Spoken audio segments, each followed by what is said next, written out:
The afternoon sun cast long shadows across the sidewalk as Marcus stood outside the boutique, his face twisted in anger.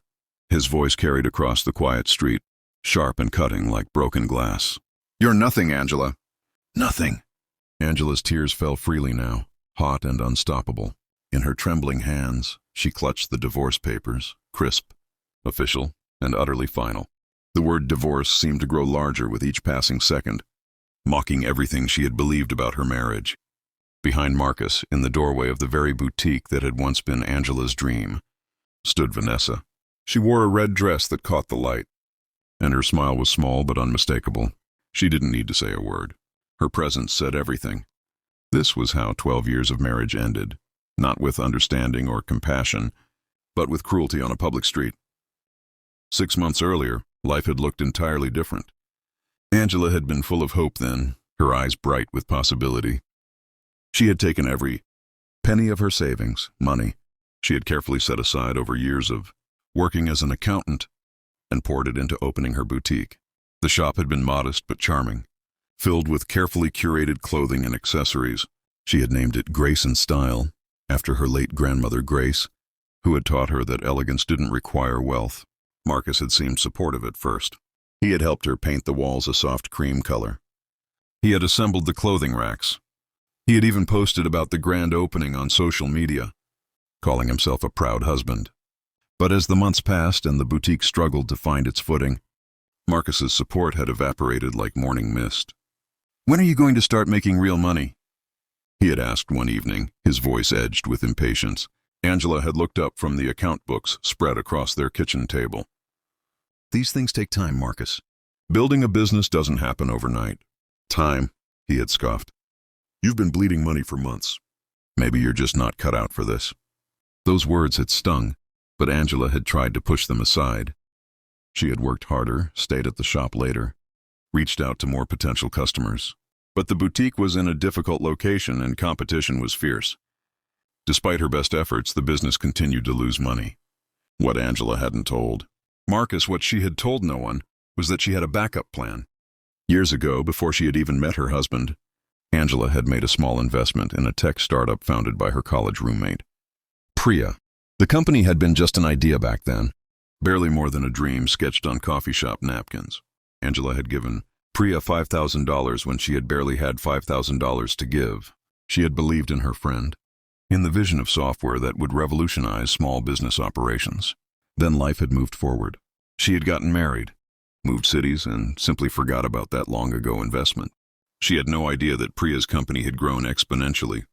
She didn't know that her small stake had multiplied beyond imagination, or that her name sat on documents worth over $100 million. The paperwork sat in a forgotten folder in a storage unit across town, covered in dust and memories.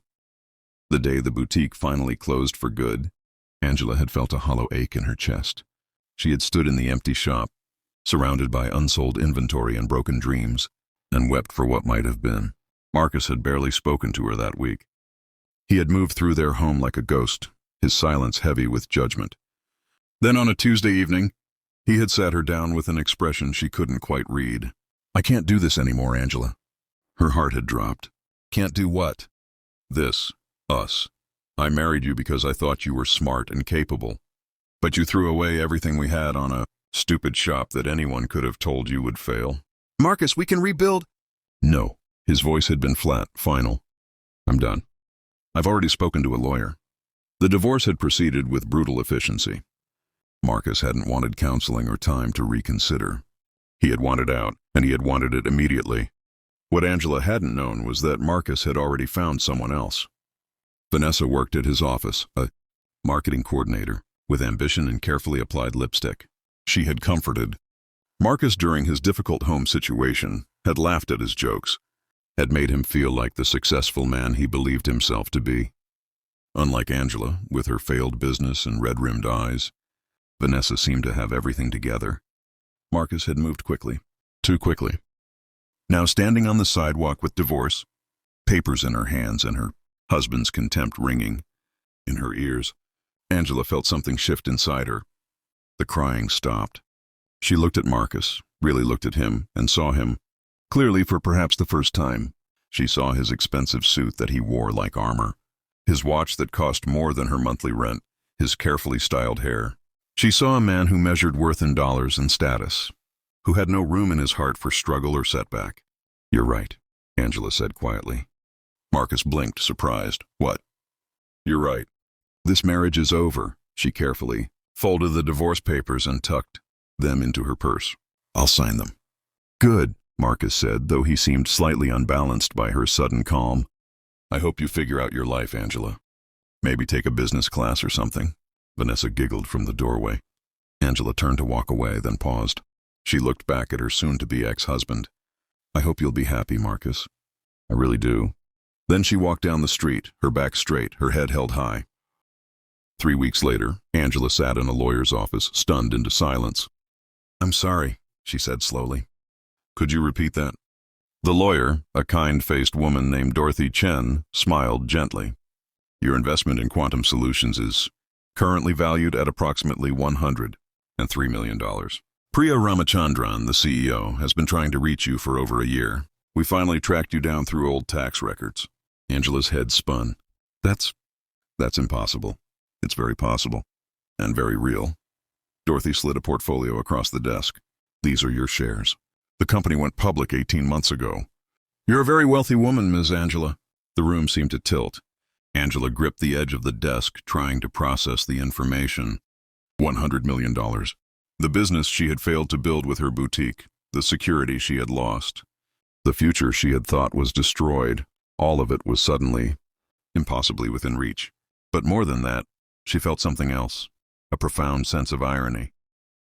Marcus had left her because he thought she was poor, foolish, a failure.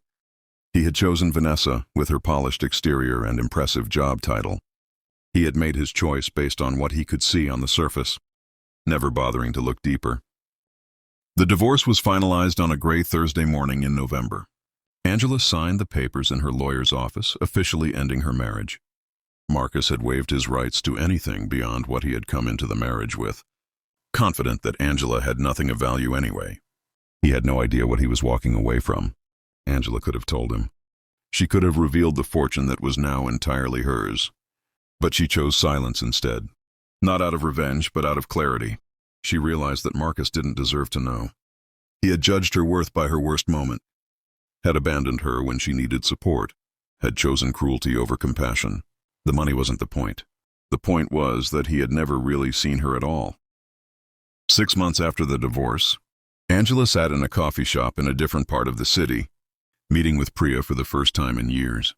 "I still can't believe you never knew," Priya said, shaking her head in amazement. "I tried so hard to find you." "I moved around a lot," Angela admitted. "And honestly, I had completely forgotten about that investment.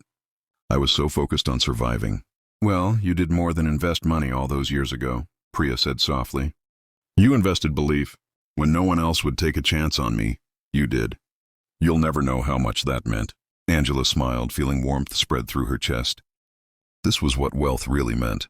Not the numbers in an account, but the connections between people, the faith that sustained through difficult times, the knowledge that she had helped build something meaningful. She had started a foundation with part of her fortune, dedicated to helping women entrepreneurs get their businesses off the ground. She had also quietly paid off the debts from her failed boutique, not out of shame, but out of completion. That chapter was closed now. As for Marcus, she had heard through mutual friends that he and Vanessa had married quickly. The last Angela heard, they were arguing about money and whose career should take priority. She felt no satisfaction in their struggles, only a quiet sense of gratitude that she was no longer part of that world. On a warm spring afternoon, Angela stood in front of a new boutique, not hers, but one she had helped finance for a young designer named Maya. The grand opening banner fluttered in the breeze. "Thank you," Maya said, tears in her eyes. "Thank you for believing in me." Angela hugged her gently. "Someone once believed in me," she said. "Now I get to pass that forward." As she walked down the sidewalk that day, Angela thought about the woman she had been 6 months ago, crying on a street corner with divorce papers in her hands. That woman had thought she had lost everything. She hadn't known that sometimes losing everything is just making room for something better. The afternoon sun was warm on her face, and for the first time in a long time, Angela felt truly free. Not because of the money, though, that certainly helped. But because she had learned the most important lesson of all, her worth had never been measured by a failing business or a successful investment. It had never been determined by a husband's approval or disapproval. Her worth had always been there, steady and true, waiting for her to recognize it. And now, finally, she did.